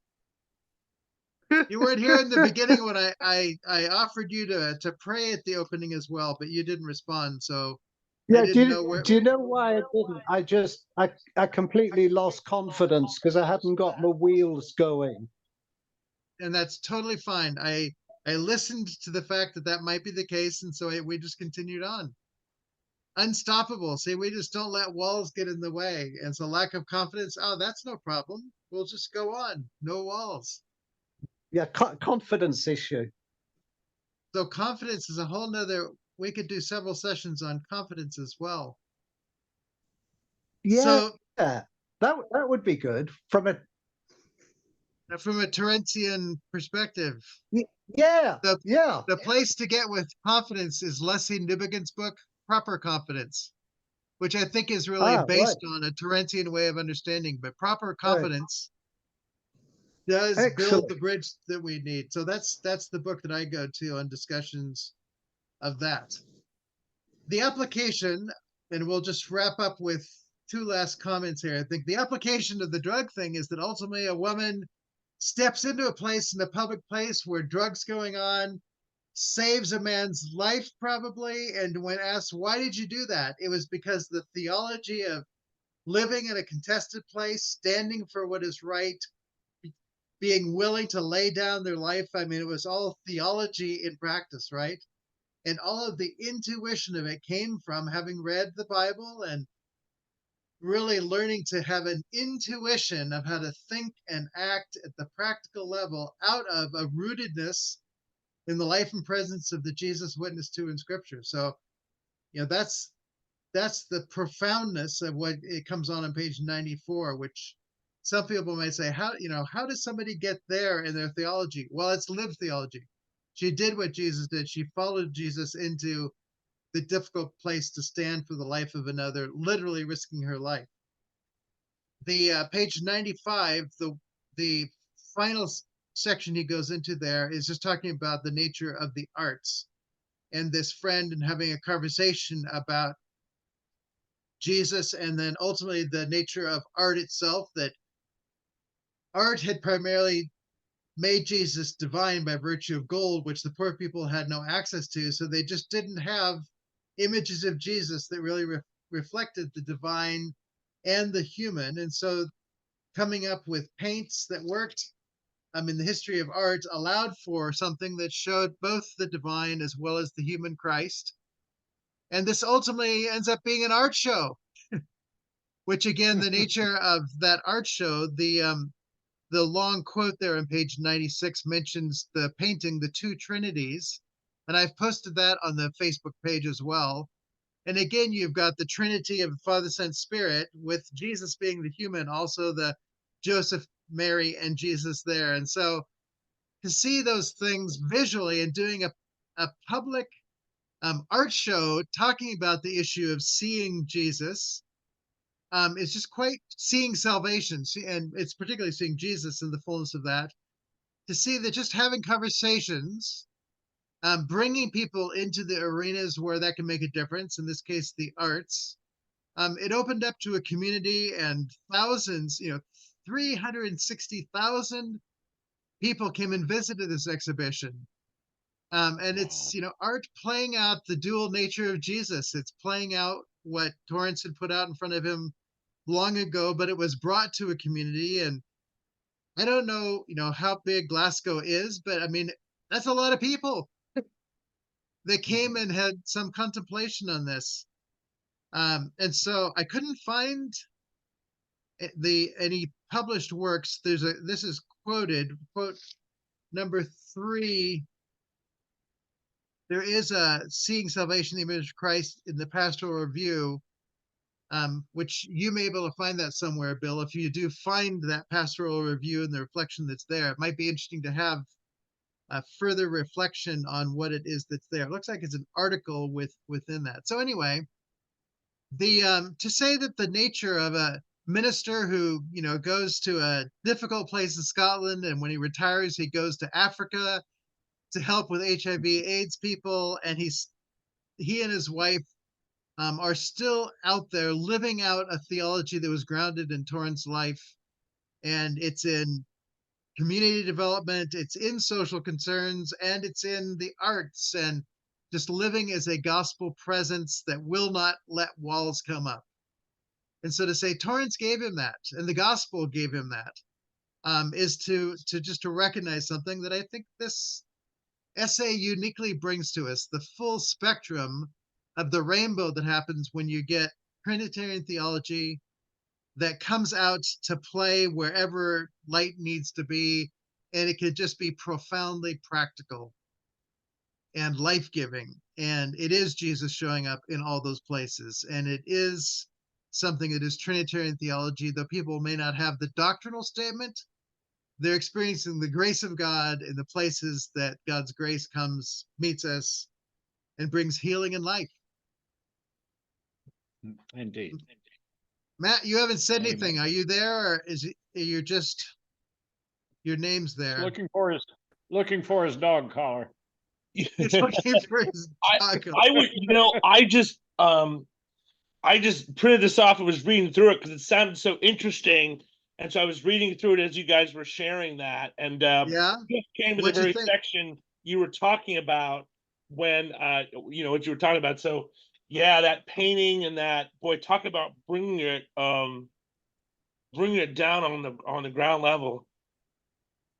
I found this article when somebody who's doing some doctoral work on bringing Torrance theology down to work. I did some searches, and the illustration of the woman who stopped the drug dealer from killing did that. And that was my search got me there. I didn't get it through any Torrance research things. It was Interesting. looking for a subject on theology that steps into these difficult places. So and the art piece, I hadn't read the whole thing, so that came to me today as I was reading through.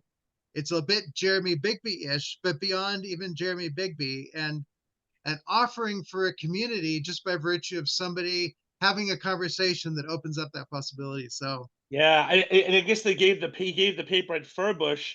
I've been yeah, there at that conference 3 times. I love that, and that's definitely very Furbushian. That's really yeah. neat. I hope to go there someday for one of those sessions as Me well. too. I So want to go there and take my wife and kids someday. yes, Maybe we'll all go together. yes. Well, we may have to do that. Good. Well, that's it for today. I think our session next week is, let's see, next week is the 15th. Oh, we're doing the first volume of the 5 books in the series Theology and Scientific Culture, which happens to be T.F. Torrance's book, Christian Theology and Scientific Culture. So there were 5 books in that series, which came before the 12 that we did over this last year. And I've asked Travis Stevick, who's a kind of an Einstein person, to do volume 3, which is Science, Theology, and Einstein. So Travis is going to join us for one of those sessions. That one is, I think, it's like in May that we're doing that one. But anyway, we'll begin that series next week, looking at the whole of the first book that Torrance wrote as an introductory book to that series. And So there's one you're going to do the theological science book, right? Too. starting in October, and I guess I can get your opinion here. I could do a chapter a month and it would take like 9 months. It's a very thick book, and some of the subsections of those books are 30 to 40 pages long. So I'm just thinking, let's do that wherever there are subsections to break up, they're never shorter than 10 pages. Right. So to say, let's just take it in the sections as they come. It'll take 19 sessions to do it, which is almost 2 years, once a month. But I think it's worth it. What do Oh you yeah. think? Oh yeah, 100%. Yeah. I have it.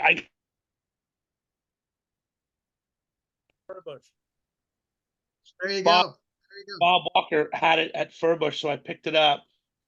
So yeah, that sounds great. Just creep through it, steady Right through from. it, yeah. And I already have people who are fighting for different chapters. Paul Molnar and Travis and Tom Noble. They're Wow. saying, "Oh, I want a piece of that." So they're lining up at Well, the door. So I'm just going, let's give them good pieces to work with, and let's Awesome. just go through it and do it like that. So Have you they're seen not. yeah. that sounds great. Have you looked at the Tom Again, Noble theology book that just came out? It's on my list. I haven't seen. I haven't really had a chance to look through it yet, but we yeah, I will be asked Bryden. starting. We'll be starting with this one. Is our next book we'll go through, the Doctrine of Grace, Torrance's doctorate. Oh Ah, wow. yes. And Yeah. Jason Radcliffe, who's he's the patristics person amongst us all. He's going to do the introduction for us. I think it's on the 22nd of this month. So Oh, so we'll go. that's going to be the next book then for The Torrance. next book is Torrance's, which I, this one today I thought this article led into the value of patristic thinking and the origins of Torrance's work in his doctoral studies. So I have, I think, 4 of the people I need for that. If either of you would like to be the guide for one of the chapters, I would let you know which chapters are still available. They're short chapters, really, in his work to just guide us through. And you don't have to be a specialist. All you have to do is know it well enough to help us walk through it. Hey, by the way, Jason's wife. Well, you probably know Jason's wife, Alexandra Sophie, wrote the book on the uh I forget the name of the book, but it's the Theology, yeah. Do you know how yeah. many letters I've written to her saying, are you ready yet? Because they were moving and then there's kids. I've probably written at least 10 "Are you ready yet" letters. So if you have any way to twist her arm to get her on, I have been trying to get her on for a long time and will continue until she does it. I will not I let did. her. We connected a bit when we were when we were back east, and we tried to get together with them several times, but it just didn't work out. And Yeah, when Andrew Purvis, I'd love to get Andrew Purvis on here. I've got to call him, but just to catch up with him. I haven't talked to him in a while. But I went when Andrew Purvis visited with us when he baptized. I think it was the time he baptized our son Jack. He was doing Alexandra Sophie Radcliffe's examination for that with Paul Molnar. He and yeah, Paul Molnar. I mean, can you imagine that? So anyway, but yeah, I'll reach out. I'll just say, hey, yeah, I'm part of this group and would love to have you.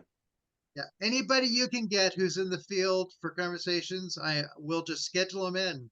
But those would definitely be highlights. So Awesome, Marty, and I'll happy just keep birthday you. week to you. Happy Thank birthday you. week. Thank you. It was yesterday. So, yep. And I was with James Houston, 101 years old, bright, Wow. talking about his doctorate, which he must have done probably 75 years ago, and going through the details of it, the history of geography and the movement of how irrigation influenced bringing in rice, which caused bubonic plague. I mean, it was all like it was right there from 75 years ago. It's just Wow. amazing. We Wow. had him Wow. on, you remember, a while back, and he was not thinking clearly then. He on Tuesday, he was sharp as a tack. Wow. Wow. And by the way, just why Regent, is Ross Hastings a kind of a Torrance guy? He is, and he'll be on in a few weeks. Whoa. He Dang, did a Marty. chapter in T.F. Torrance and evangelicalism, and I've been trying to time down. So he is coming. I've got Chris Wozniacki from Fuller is scheduled now, and Mark Cortez. I think I've got him rescheduled. Anyway, if he's not on there, it's coming. So Oh, Marty, that rocks. You're the bomb, so man. we are, where I can get him, we plug him in, and I'm pretty persistent at. Well, I'm gonna call. I'm gonna call Andrew Purvis and just catch up with him. And be meeting. They just moved to California last year or a year or two ago to be with their daughter and their twins from North Carolina. So I'll reach out to him and see if we can get him on. Perfect. Good, good, good. Well, blessings on all of you. Thank you for being here today. I think there's a lot of rich stuff. Tim, thank you for sharing life in Ireland and the challenges and the struggles. I think it does take us into just the world we live in and the need for finding answers that are theological, but really do play out in practical places. So, Awesome. okay, Thank you, blessings on you always. all. Thanks. You Bye. too. Happy birthday. Thank you.